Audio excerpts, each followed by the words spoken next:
hand-holding under tables, the passing of love letters, and the illicit kissing. All reasons why Lexi took up reading romance novels in her junior year. Most of her experience with boys had been in the gym or the classroom, and she wanted to be ready if the legends turned out to be true. "Sure, I'm looking forward to it. I haven't seen Uncle Z in 6 months, and I always enjoy practicing my Italian with Lady Twyla." Abandoning her ebook, Lexi took a moment to stare at the Nova Scotia landscape, passing by at a leisurely pace. She was blessed to live in one of the most beautiful places on earth, with the rocky seaside, the marshland, and the trees whose fall colors always tried to get a head start on everything else. Lexi may have been born in the States, but her heart stayed here. Would her brother have her favorite mare saddled and ready for a jaunt across the expanse of their seaside property? Lexi loved to hit the trail when the trees were changing. Maybe Dion would take her down to the beach. Her parents still didn't let her go alone, but that would change soon enough. Lexi had been following a righteous path for much too long. She hadn't even been kissed properly, not like the characters in her books. Apart from dropping the F-bomb, which only happened when she got angry or nervous, Lexi always thought about the consequences of her actions, and whether her parents would approve of them. This birthday would mark the beginning of a new chapter where the character made her own damn choices, the chapter where the story got real. 3. He had not been waiting long beneath a canopy of pines when the limousine arrived at the estate. He had used the respite to admire the home's architecture, noticing the resemblance it bore to the grand residences of his companions. It made perfect sense that the Maxwells would want to mimic the style that most appealed to their dear friends, the ones who spent a great deal of time exploiting the family's sprawling manor.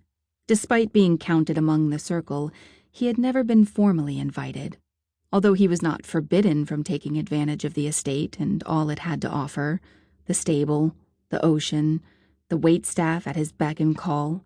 He supposed they were afraid of the requests he might make of them and the influence he might wield, especially over their daughter. On the surface, the Maxwells were a family of wealth and power, but he knew better. His thoughts quickly turned to the young woman as her chauffeur opened the door, and he watched her shapely legs emerge from the limousine. As she rose, the sun danced off the shades of red in her hair, reflecting the color of burnished mahogany, polished by a loving hand. He had hoped to catch a glimpse of her eyes, which he heard were bluer than the sea, but her attention was focused elsewhere.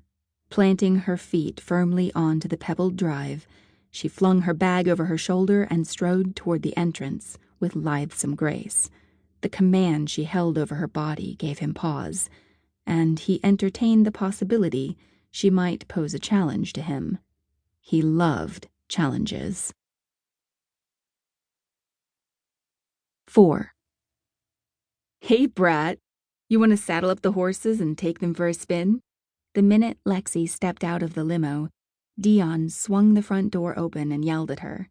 He was sporting a new pair of riding jeans and a stiff, collared shirt, making him look like one of those guys who advertised expensive watches in magazines.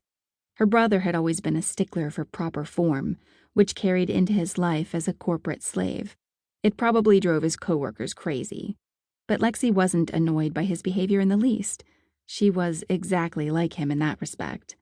"I was thinking the same thing on the way here," she said, smiling as she barreled into Dion's arms for a hug. He smelled strongly of aftershave, and his gelled hair stuck to her face. "Give me a minute to change out of my uniform. I only had an hour to make my flight." "No problem. I'll see you at the stable in 10. He took off around the house as Lexi made her way through the door and dropped her bag in the foyer.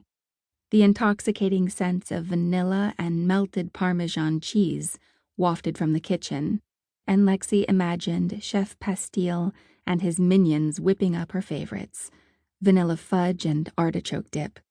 Not in the same dish, of course.